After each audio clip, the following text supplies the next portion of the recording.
अहिलेको सिचुएसनमा मेरो साथी म के कसम भयो पैसा नकमाएपछि जिन्दगी यस्तो हुँदो रहेछ सक्यो क्या लाइफ आफूले चाहेर पनि गर्दा नि भएको छैन के गर्ने त डोरीमा पासो लागेर मर्नु भएको छैन अहिलेको मेरो साथी म यो कोठा यो एक्लोपन बस चाहिन्छ आवश्यक पर्छ साथीभाइसँग बोल्यो भने साथीभाइ कमाउने आफूले हालखबर सोध्यो भने उसले कमाइ सोध्छ तेरो के हुँदैछ प्रोसेस कहाँ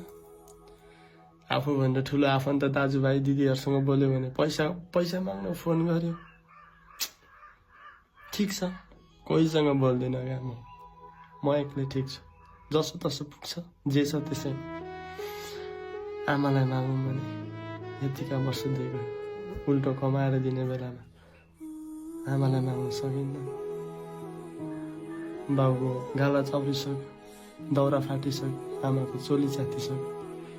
मजेतो च्यातिसक्यो फेर्न सकेको छैन तर भन्न नि भएको छैन बाँच्न नि गाह्रो छोरा मान्छेको जिन्दगी मात्रै होइन छोरीको नि यस्तै हुन्छ जसले भोगिरहेछ तर यो जिन्दगीमा सबै ठिक छ तर गरिब हुनु चाहिँ पापै हो जस्तो लाग्छ क्या बेला बेला साथी जे भने पनि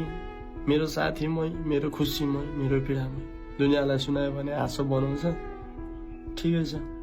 जे भयो नि दुनियाँलाई यसो खिच्छ दाँत देखाइदिए पुगिहाल्यो नि होइन अरू त के हेर्छ र लगाएको लुगा र अनुहार हेरेर जज गर्ने दुनियाँलाई त्यति भए पुगिहाल्छ नि तर आफ्नो मनको पीडा आफूभित्र के भएछ